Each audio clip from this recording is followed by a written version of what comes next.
Hi, I'm Leanne from Proud-autistic-coaching, and today I want to talk about sensory diets. It's an amazing resource that I want to share with you because I've observed that most autistic adults manage their sensory wellness mainly through buying new gadgets or through avoidance, and there are definitely important parts of those things that can be in your process, but that can only take you so far.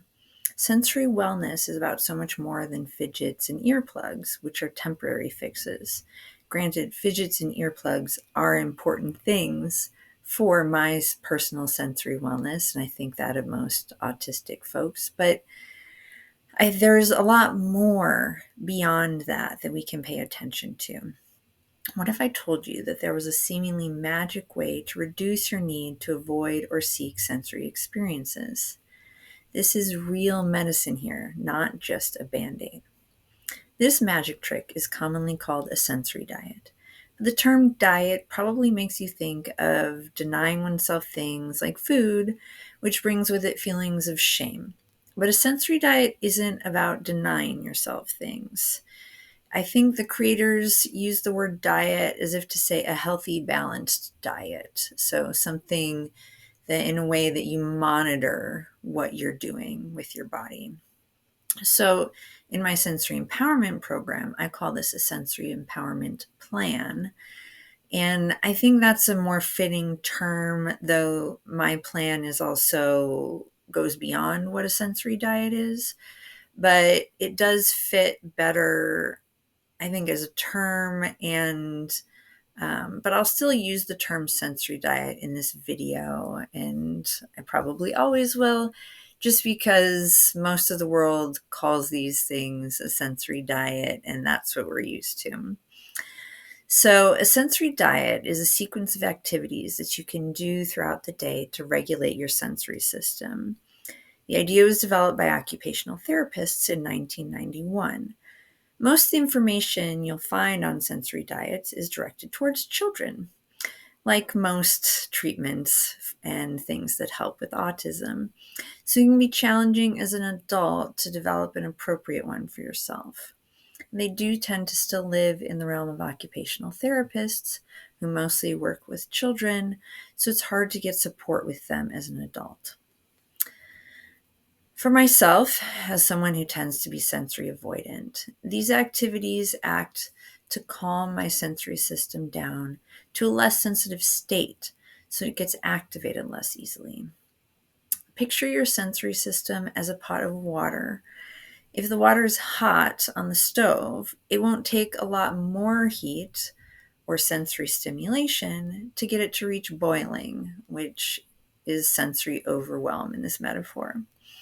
If you added some ice cubes, sensory regulating activities, to the water, it takes much more heat to get it to boiling. So you can handle more sensory stimulation before you reach that boiling over, that sensory overwhelm.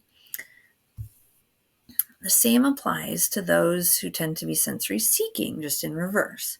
Imagine your goal is to heat the water up to a baseline temperature so that it's harder to freeze. So the sensory diet works to keep your sensory system at a lukewarm temperature so that, or, kind of middle ground in regulation, so that the sensory experiences that bother you actually bother you less. This might sound too good to be true. That's what I thought before it worked for me. When I worked with a occupational therapist on a sensory diet, I very quickly found my body to feel more regulated, and that feeling kept increasing the longer I did it. I will say that I only took a few things from my work with that occupational therapist. I mainly figured out my own sensory diet because her suggestions weren't tailored enough to me as an individual and to my autistic needs. She also had the goal of desensitizing my senses through exposure therapy, something that only made me feel worse and that I found to really not be necessary for kind of overall sensory health. So the key to a sensory diet is finding the correct activities that regulate your personal sensory systems. This can be very complicated when each of us has 8 sensory systems in our body, and they all interact and can each be over or under sensitive. And we each have our own preferences in each sensory area. Say you're very sensitive to smells. There will still be some smells that you enjoy and will calm your olfactory system instead of overwhelm it. So you can see how sensory diets do require some focused upfront work, but it's so worth it for the amazing results. I really can't talk enough about what a difference it has made in my life. I worked with that occupational therapist. I found, I learned about sensory diets. I got kind of some starter techniques. I also read a lot of articles and books and was able to develop my own sensory diet, which I turned into my own sensory empowerment plan, so that now I very, very rarely get to that point of sensory overwhelm. This is coming from someone who has 7 highly sensitive sensory systems.